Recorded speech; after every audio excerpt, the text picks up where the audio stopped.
Before this video begins, I want to say a massive shout out to all of the Patreons and YouTube members. If you like what I do here and you enjoy my content, consider helping me with a Patreon or a membership. Thank you Slime, Medoix, Ari, It's Nomad, P Hat Heavy, DeLongy Boy, Water, Mr. Ezekiel, Nick21 Alpha, and Zaris JK, and the rest of the members. It's been a little while since I made one of these, so here is 10 more tips for new players and returning RuneScape 3 players. Now, I myself actually came back October of last year, and the learning curve for this game was pretty steep. I wish I personally had a video like this to help me get back into the game, which is why I'm making one today. So everything you've seen in this video today is something that I've personally learned over the last year. The first tip is to use portables. Now, if you're not sure what that is, a portable is a location that you can spawn for certain skills. So if you're looking to train cooking, fire making, fletching, crafting, construction, or herb lore, don't train it the way that you would have before in old school RuneScape, or if you've tried to train it yourself now, try and do it in this way because you're going to save yourself a lot of money. Portables can be won through the Treasure Hunter microtransactions, or you can buy them on the Grand Exchange. Now, if you hop over to World 84 Lumbridge, there is usually a bunch of portables down on the ground that is free for you to use.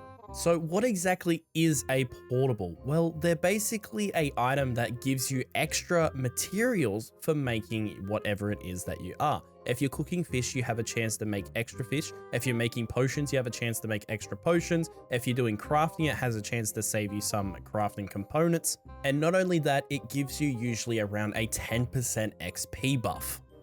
As you can see in the chat box, it says you make 2 portions of food thanks to this fabulous range. What that means is basically you got a whole piece of food for free just for using the portable range. That's pretty freaking cool. I actually have a money making video that revolves around portables, so check that out in the link below. It's around 4 million GP per hour. Tip number 2, whenever you get an interface like this on the screen, did you know that you can actually press spacebar? You don't have to click every single time. Now, this might not sound like much, but you are literally going to be using this interface like 1,000 times. So those extra couple of seconds that you save by not having to move the mouse add up. They really do, especially if you're on a 99 grind. Tip number 3, saving your ornaments for the right time. Now, if you're not sure what an ornament is, you basically get them from when you buy keys in the game or when you use your daily keys. You will also receive some ornaments, especially if you don't want the item that you're given. Now, with the ornament store, they always go on sale for the prismic lamps and the prismic stars. Always wait for the 75% off sale before you buy anything, because literally you are basically getting 3 for the price of 1. Tip number 4, making your own quick teleports or buying quick teleports. You can do either or. If you want to buy them, you need to buy Viswax, but if you want to make them, you will need 50 rune crafting. And if you're planning on making your own, you want to learn where all of the rune stores are in the game, because this is going to be the cheapest way to make them. Now, I have a full video on this, which is called my shop run video. The link is again in the description down below. This works out to be about 3.5 million GP per day, but this is just an example. This is one of the rune stores that you can go to get the runes that we need, which is in Yanil. This one here requires 66 magic, but there's other ones that require nothing. The only runes that we care about from here is the air, water, earth, fire, mind, and body, all of the basic runes. Once you have those, get your wicked hood, and then you can use your wicked hood to teleport to the rune crafting guild. Once you're at the rune crafting guild, you can run up the stairs and into the portal. Once inside the portal, go to the right hand side and you'll find the Rune Goldberg machine. Now, the way that this minigame works is you need to find the correct combination of runes. You can find half of the combination by going into my Discord, and you'll go to the bots section, type in !viz to get the combination, and it'll give you 2 of the runes. The third one is always random. So for today's combination, I'm going to put earth, mind, and body, and it's only going to give me 66. So I'm going to try a different combination, which will be earth, mind, and air. And this gives me 94 Viswax, which I am much more happy with, so I will accept the 94. Once you have your Viswax, click it and activate it. There's a bunch of different things you can actually do with this. You can reset an aura or extend it. You can extend your daily gathering location from Divination, but what we want to do is quick teleports. Now, you don't have to use all of them. You can just go charge X. For today, I'm only going to put in a small amount, which is 20. That is 200 quick teleport charges. And what they do is basically whenever you want to teleport somewhere, instead of doing that loading animation where you get on the ground and draw the circle, you basically instant teleport to wherever you want to go. Tip number 5 is completing shop runs. Now, I have a full video on this already on the channel, but from the day that you start RuneScape, you want to be trying to complete shop runs. This basically involves going around to a certain number of stores that are in the game. Some of them are quest locked, some of them are level locked, but it's all in my guide. But the reason why you want to be doing this is because once you have all of these shops unlocked, you'll be able to make yourself around 3.5 million GP profit every single day. When you first start the game, your layout looks something like this. Now on the top ribbon here, you will find a little lock. So you can actually click this and unlock it if it is locked, or press the L key on your keyboard, and this will allow you to drag things around and allow you to create your own layout. Now for most people, their game view is going to be behind the layout, which is kind of annoying because you do miss certain objects and it doesn't feel natural. So what we can do is we can press the escape key, go to edit layout mode, go to advanced options, scroll down, and you will find the game view option.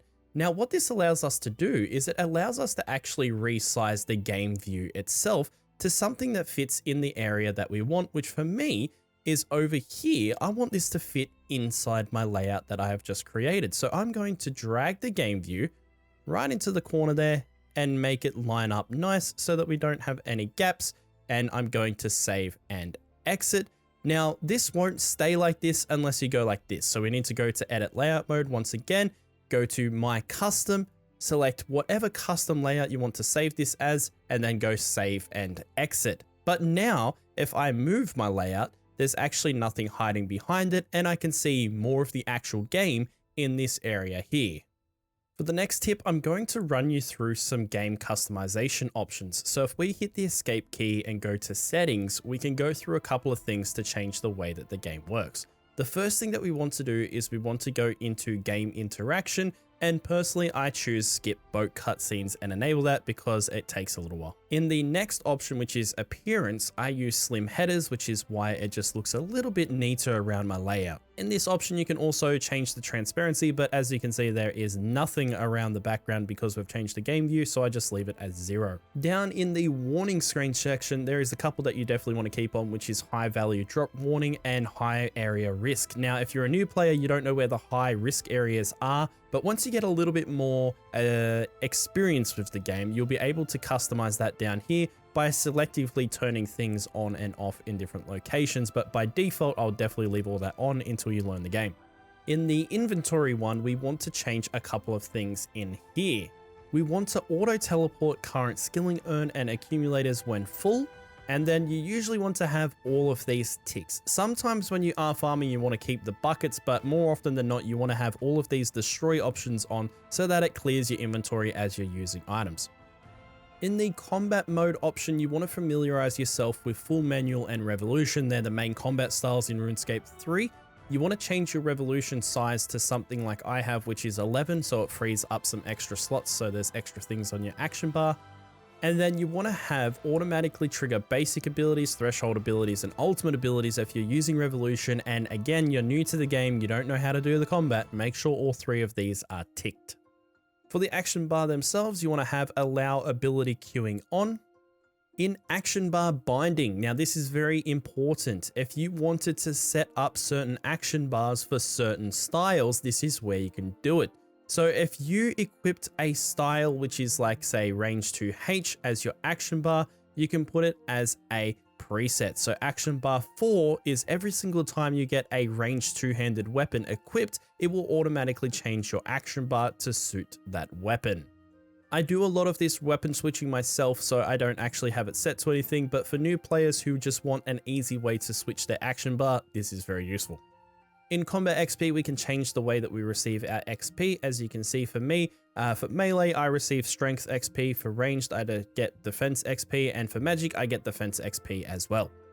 In attack options, I always have this set to combat level and combat level. In the targeting option, I always have this set to radial. And for hit splats, you can change the color. Depending on what style you're using, you can have a different color for each. And to see other people's hits, which is very useful for doing some group activities, you can change their color as well. In the camera settings, I have freedom so I can zoom all the way out and zoom all the way in. And another thing that you want to disable is camera shake because that can get in the way of doing some content later. In skills and experience, especially for construction, you want to teleport your location to your house, not outside, so that you go inside every time straight away. And you want to make sure that your doors are open all the time, otherwise you have to click them every single time you go to your house. In chat customization, I like to have local timestamps so I know when messages were sent, and I also like to see my full clan name. Scrolling down, you can change the color for each individual chat if you wanted to. And if you're someone who has a lot of friends, you can disable the log in and log out messages, which I will be doing as well. You can hide all clan login messages, you can hide the daily challenge login messages, you can hide the player and ports messages. I would basically have pretty much all of these on. Very, very important one here in accept aid. I would have tele other. I would have that on friends and clan. Always have these on friends and clan because you can get lured, and that is very bad because you'll lose your gear. If you're playing hide and seek with people eventually, you want to go to friends list and turns off the friends trail. That way they can't find where you're at in the game. One thing that I personally find annoying, especially because I don't do clue scrolls, is the loot beams for all of these clue scrolls. If you don't want clue scrolls, you can actually turn them off in the item drops menu. And if you don't want loot beams for them, you can actually turn that off as well. Tip number 9 is do your daily divination locations. I'm not kidding. This insane XP per day. Do your daily divine locations. It doesn't matter if you're doing divine willow trees, yew trees, whatever you can at your current divination level, do divine locations. You can see the XP rates that I'm getting right now. I'm getting 530, obviously with my bonus XP per chop. That is insanely fast woodcutting XP. You can also do divine locations for hunter as well as mining. I'm getting 2000 XP on some of the things I'm pulling out of this box. That is ludicrous. Now you can extend your daily divination limit using that Viswax that I showed you earlier. So if you go back in the video and you go to the Viswax part, you will learn how to extend how much you can grab per day. But seriously guys, do your daily divination locations. My last tip for everyone is going to be doing your daily challenges. If you're not sure what they are, here in the Birthlope area where you start the game, you can talk to this person here, Mistress Farah, and she will give you your daily challenges and you can also turn them in. However, you can also go to the compass on your main ribbon, go to the challenges section and find your challenges here. Now look at how easy these are. Craft essence into any type of rune, literally that simple. Convert any memory. Brew any type of potion. So I'm going to show you how quick this can be, especially with the rune crafting one. Convert any essence into 25 runes. Now we already know what we're doing here. Using the Wicked Hood, as I mentioned before, we can teleport to an altar. So I'm going to teleport to the nature altar. Then I'm going to go inside because it has the talisman in the hood. Now that we're here at the nature altar, all we have to do is right click the Wicked Hood and we can withdraw our essence. And then we are going to use it on the altar. While we're here, we may as well do all of this as well. Now that we've made our essence, that's how quick it was. We can turn it in by going into the challenge menu once again and claim rewards. This gave us 47,000 rune crafting XP in literally 1 minute. So complete your daily challenges and get that stupid amount of fast XP every single day. And there we go guys, that was 10 tips for new players and returning RuneScape 3 players. If I learn anything else in the future, expect some more of these videos because it's all about flattening that learning curve and getting more people into the game and making it more enjoyable. So without further ado, my name is Jim and I'll frickin' see you later.